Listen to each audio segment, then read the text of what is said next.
Honorable Praveen Kumar Bal, Minister for Local Government, Housing and Environment, CEO of the National Fire Authority, distinguished guests, and my fellow Fijians. Bula Vinaka, and a very good morning to you all.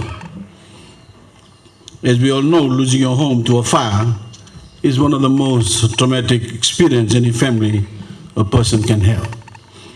So I'm delighted to be here this morning to launch our emergency assistance program for the victim of house fires who have no insurance and face financial difficulty in rebuilding their houses. The incidence of house fires is a national problem and especially a crippling burden for low-income earners whose homes are destroyed.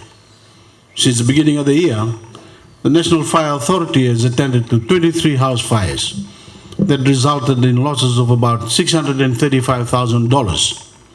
And while the total number of house fires has been declining over the years, the poor are still hit the hardest. Just last Saturday, I was saddened to read of yet another case in which a family in Lauwaki and Lautoka lost their home. Mercifully, their husband, wife, and 6 children escaped with their lives, but they lost about $20,000 worth of property. And in another recent incident, a farmer in Polipoli village in Nandronga lost around $140,000 when his home was destroyed by fire. The really heartbreaking cases are those in which the underprivileged may survive but have financial difficulty in rebuilding their homes, which is why my government has stepped in to help with the emergency assistance program I'm launching today.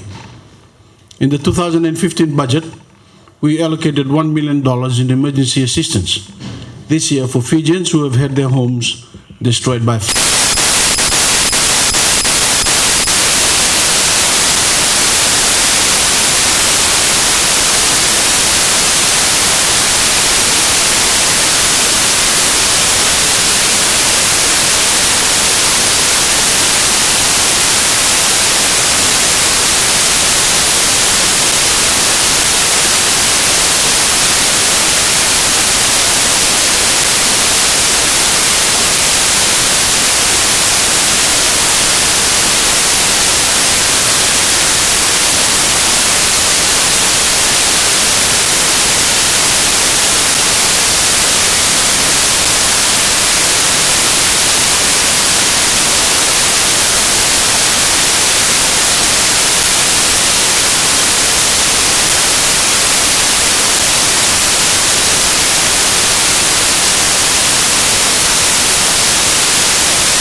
Number of house fires.